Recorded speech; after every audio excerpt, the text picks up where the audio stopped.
student, welcome back to my channel Sadafreen NCERT Maths.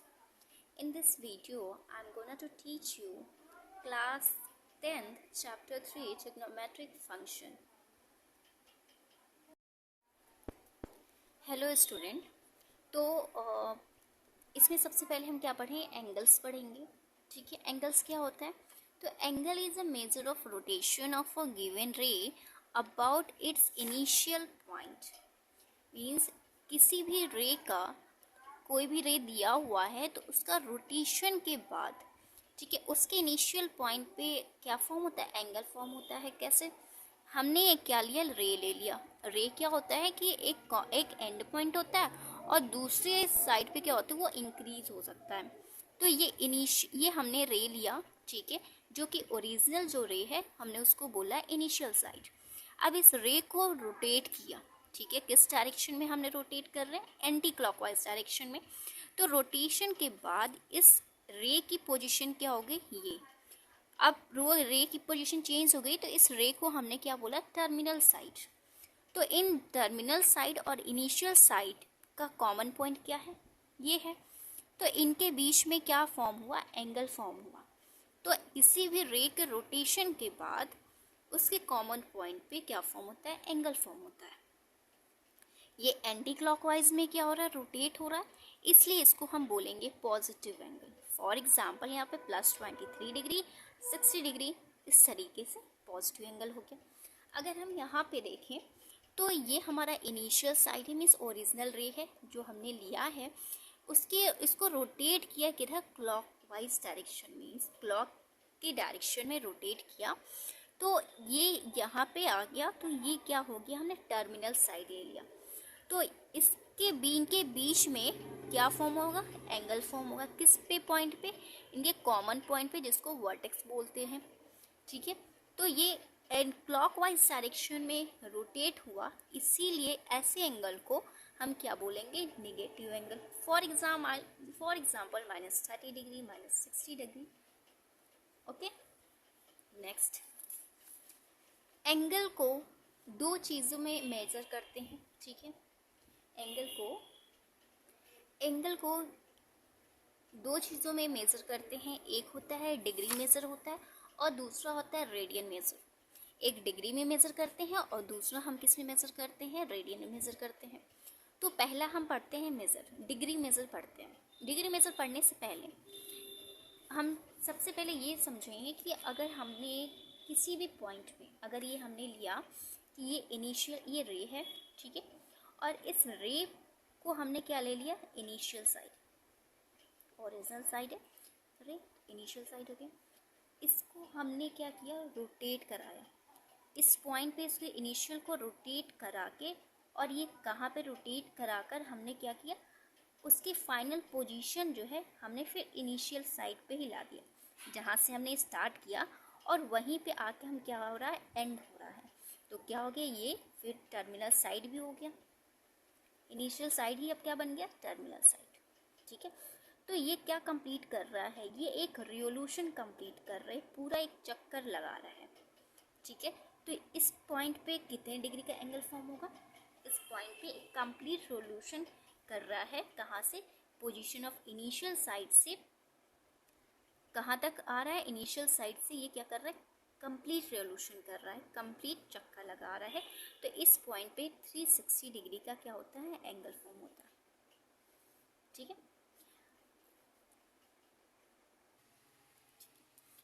अब पढ़ते हैं हम डिग्री मेजर क्या होता है.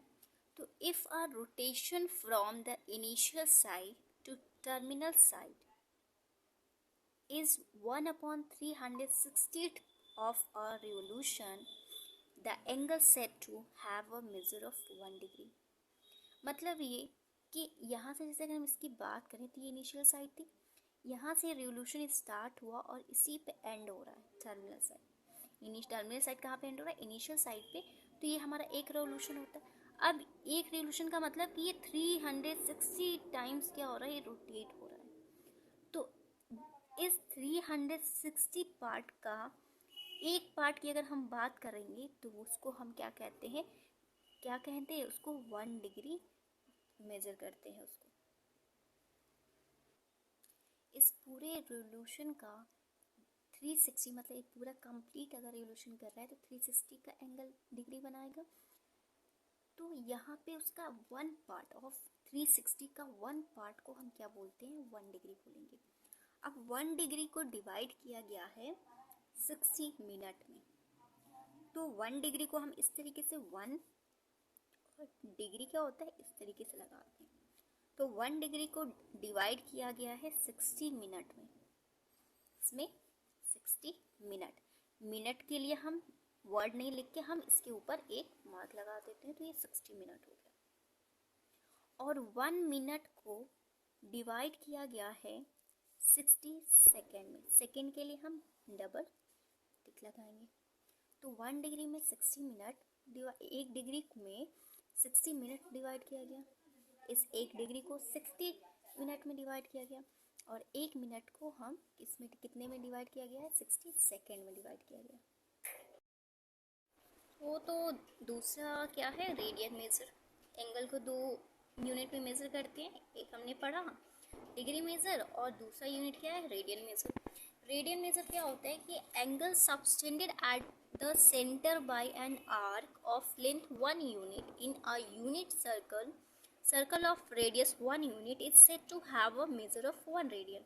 1 रेडियन क्या होता है कि एक सर्कल, ये कहाँ पे फॉर्म होता है, एक सेंटर पे फॉर्म होता है, किसके सेंटर पे, एक सर्कल के सेंटर पे। और उसमें क्या है कि रेडियस कितने यूनिट का हो, अगर 1 यूनिट का रेडियस हमने लिया और इस रेडियस को कितने यूनिट आर्क पे, 1 यूनिट आर्क पे इसको क्या किया, रोटेट कराया, तो रोटेट कराने के बाद इसकी पोजीशन कहाँ आ गई, यहाँ आ गई। तो जो ओरिजिनल रे था, जो ओरिजिनल रेडियस था, उसको हम इनिशियल साइड लिया, और जहाँ आफ्टर रोटेशन के बाद जो उसकी पोजीशन आ गई, तो उसको, उस रेडियस को हमने क्या बोला, टर्मिनल साइड। तो 1 यूनिट रेडियस का किस पे, 1 यूनिट आर्क, ये क्या होता है, आर्क है, कितने पे, आर्क कितना यूनिट है, 1 यूनिट आर्क पे इसको रोटेट कराया, तो सेंटर पे जो एंगल फॉर्म होता है वो कितना एंगल फॉर्म होगा, 1 रेडियन। अगर रेडियस 1 है और 1 यूनिट आर्क पे रोटेट हो रहा है, तो सेंटर पे 1 रेडियन का एंगल फॉर्म होगा। तो ये किधर कैसे फॉर्म हो रहा है, ये एंटी क्लॉकवाइज एंगल, किधर हमने इसको किधर रोटेट किया, एंटी क्लॉकवाइज रोटेट किया है, तो इसलिए इसको हम बोलेंगे पॉजिटिव रेडियन। ये क्या हो जाएगा, पॉजिटिव रेडियन हो जाएगा, मीन्स इसको हम लिख सकते हैं कि 1 रेडियन, कितने एंगल क्या हो जाएगा, एंगल होगा इसमें 1 रेडियन। ठीक है, अगर हमने क्या लिया कि सेंटर से हमने एक रेडियस लिया, कितना यूनिट का, 1 यूनिट का रेडियस लिया। ठीक है, अब इसको 1 यूनिट आर्क पे इसको रोटेट कराया और इसकी पोजीशन कहाँ आ गई, यहाँ आ गई, तो इनके बीच में एंगल फॉर्म होगा, तो वो कितना होगा, वो भी 1 रेडियन का ही होगा। ठीक है, लेकिन इसकी क्या होगा, यहाँ पे ये क्लॉकवाइज डायरेक्शन में रोटेट हुआ है, तो ये माइनस 1 रेडियन होगा। तो अगर ये क्लॉकवाइज डायरेक्शन में रोटेट होगा तो माइनस होगा, और अगर यही एंटी क्लॉकवाइज में होगा तो पॉजिटिव एंगल होगा, ये हमने पढ़ा था। इसमें भी वही कॉन्सेप्ट लगेगा इसी तरीके। तो ये क्या था हमारा, ये था इनिशियल साइड, जो ओरिजिनल हमने रेडियस लिया था उस रेडियस को हमने इनिशियल साइड बोला, आफ्टर रोटेशन के बाद इसको हमने क्या बोला, टर्मिनल साइड। ये क्या हो जाएगा, टर्मिनल साइड। इनके बीच में एंगल फॉर्म हो रहा है, क्या होगा, -1 रेडियन का होगा। क्यों होगा, क्योंकि ये क्लॉकवाइज डायरेक्शन में रोटेट हुआ है, इसलिए ये -1 रेडियन होगा। तो अगर हम बात करें, इसमें मेन पॉइंट्स ये है, अगर वैसे सर्कल का सरकमफेरेंस क्या होता है, सरकमफेरेंस ऑफ अ सर्कल। ठीक है, कितने रेडियस का, ऑफ रेडियस 1 यूनिट। अगर सरकमफेरेंस ऑफ अ सर्कल और रेडियस उस सर्कल का कितना है, 1 यूनिट है, तो सरकमफेरेंस क्या होता है, इज 2 पाई होता है। ये कैसे 2 पाई होता है इसको समझेंगे। तो सरकमफेरेंस कितना होता है, किसी भी सर्कल का सरकमफेरेंस जो होता है वो होता है 2 पाई r, ठीक है। और यहाँ पे जो रेडियस है, रेडियस की वैल्यू कितनी है, 1 यूनिट की बात हो रही है, तो 1 हो गई, तो कितना हो जाएगा 2 पाई। तो इस यहाँ से आया सरकमफेरेंस, इस तरीके से बोले हैं कि circumference of a circle is of radius 1 unit is 2 pi. Means अगर रेडियस 1 यूनिट है तो सरकमफेरेंस सर्कल का कितना होगा, 2 पाई होगा, ठीक है। इसीलिए कहा गया है, कितना हो गया 2 पाई। ये सरकमफेरेंस ऑफ अ सर्कल, उस ये सरकमफेरेंस है उस सर्कल का जिसकी रेडियस क्या होती है 1 यूनिट होगी, तो उस सरकमफेरेंस क्या होगा सर्कल का 2 पाई होगा, ठीक है। तो और एक चीज़ इस वजह से एक कंप्लीट रेवोल्यूशन जो होता है of a initial side subtended an angle of 2 pi radian. Means क्या हो गया कि तो इसमें ये है कि अगर रेडियस क्या देखा यहाँ पे नोटिस अगर करो तो रेडियस क्या है 1 यूनिट का रेडियस है और आर क्या है 1 यूनिट है, मीन्स सेम है। अगर इक्वल होगा तो एंगल भी क्या होगा, इक्वल होगा। 1 यूनिट रेडियस का और 1 यूनिट आर्क पे एंगल क्या होता है, इक्वल होता है। तो इक्वल आर्क पे एंगल क्या होता है, इक्वल होता है। तो इसीलिए वन कंप्लीट रिवोल्यूशन अगर हम कराएं तो अगर ये इनिशियल साइड है और इसको रोटेट कराकर आफ्टर रोटेशन, और इसको हम कहाँ टर्मिनेट कर रहे हैं, उसको इनिशियल साइड पे ही कर रहे हैं, तो क्या हो गया, एक कंप्लीट रेवोल्यूशन हो रहा है। तो एक कंप्लीट रेवोल्यूशन पे एक कंप्लीट रेवोल्यूशन अगर हो रहा है तो उस पे एंगल क्या होगा, 2 पाई होगा, 2 पाई रेडियन होगा। कैसे, क्योंकि इक्वल रेडियस पे इक्वल आर्क और इक्वल रेडियस दोनों अगर इक्वल है तो एंगल भी क्या होता है, इक्वल होता है।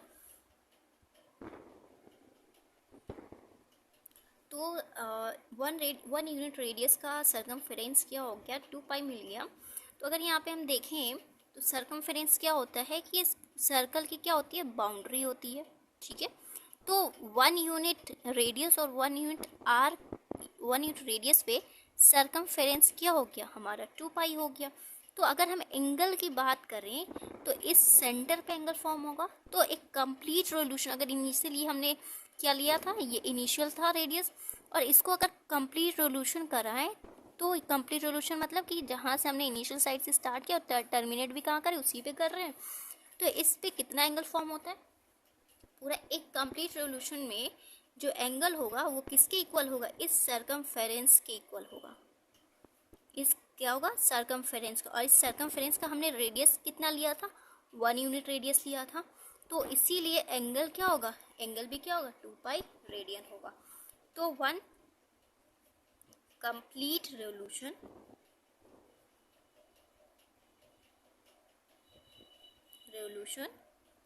one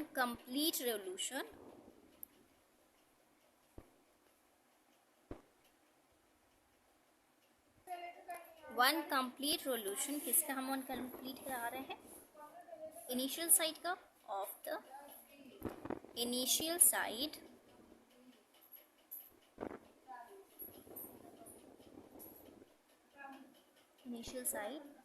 subtends an angle of कितना रेडियन होगा, 2 पाई रेडियन।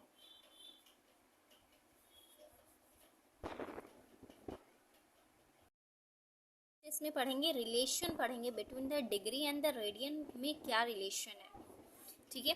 तो हमने एक सर्कल लिया, उस सर्कल का 1 यूनिट आर्क पे, 1 यूनिट रेडियस पे और 1 यूनिट आर्क पे हमने उसको रोटेट कराया, तो एंगल क्या फॉर्म होगा, एंगल फॉर्म होगा कितना, 1 रेडियन फॉर्म होगा एंगल। ये फॉर्म होता है कि अगर 1 यूनिट रेडियस है और 1 यूनिट आर्क है तो एंगल कितना होता है, 1 रेडियन ही होता है। तो हमने अभी पढ़ा है, तो अभी हमने पढ़ा कि अ सर्कल जो है subtend an at the center an angle whose radian measure is 2 pi and its degree measure 360. तो एंगल किसी भी सर्कल के सेंटर पे जो एंगल फॉर्म होता है डिग्री में वो कितना होता है 360 डिग्री। और अभी हमने पढ़ा रेडियन में कितना डिग्री का एंगल फॉर्म करता है 2 पाई रेडियन एंगल फॉर्म करता है। तो यहाँ पे ये दोनों क्या होंगे, दोनों तो एंगल सेंटर पे ही फॉर्म हो रहे हैं, ये दोनों क्या हो जाएंगे, इक्वल हो जाएंगे। तो 2 पाई रेडियन जो है इक्वल हो जाएगा 360 डिग्री। रेडियन और ये डिग्री दोनों तो इक्वल है ना, सेंटर पे एंगल फॉर्म कर रहे हैं। तो यहाँ से अगर हम बात करें तो यहाँ पे पाई रेडियन की वैल्यू कितनी हो जाएगी, पाई रेडियन इक्वल हो जाएगा 360 डिग्री। और यहाँ पे 2 मल्टीप्लिकेशन में है, उसको इक्वल के दूसरे साइड लाएंगे तो वो डिवीजन में चला जाएगा। तो ये बन जाएगा 180 डिग्री। तो पाई रेडियन कितना हो गया 180 डिग्री। अब इस पाई को भी इधर हम अगर ट्रांसफ़र करें तो यहाँ पे क्या बचेगा 1 रेडियन। तो 1 रेडियन में कितना डिग्री होता है 180 अपॉन पाई। तो ये 1 रेडियन में क्या हो गया, ये डिग्री मिल गई 1 रेडियन में कितना 180 डिग्री अपॉन पाई। अगर हम बात करें डिग्री की तो 1 डिग्री में 180 डिग्री इक्वल यहाँ पे क्या है पाई रेडियन है। तो यहाँ पे 1 डिग्री एंगल अगर बात करेंगे तो 1 डिग्री यहाँ से अगर हम लें तो इक्वल क्या हो जाएगा पाई अपॉन 180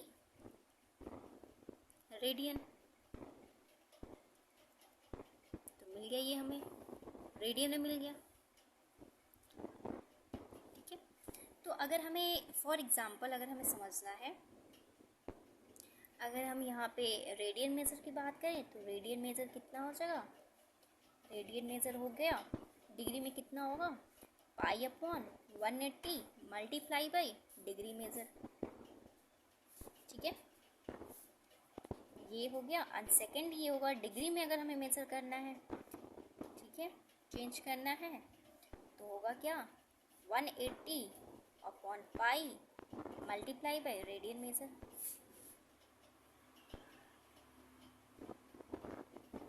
ठीक है, तो ये हो गए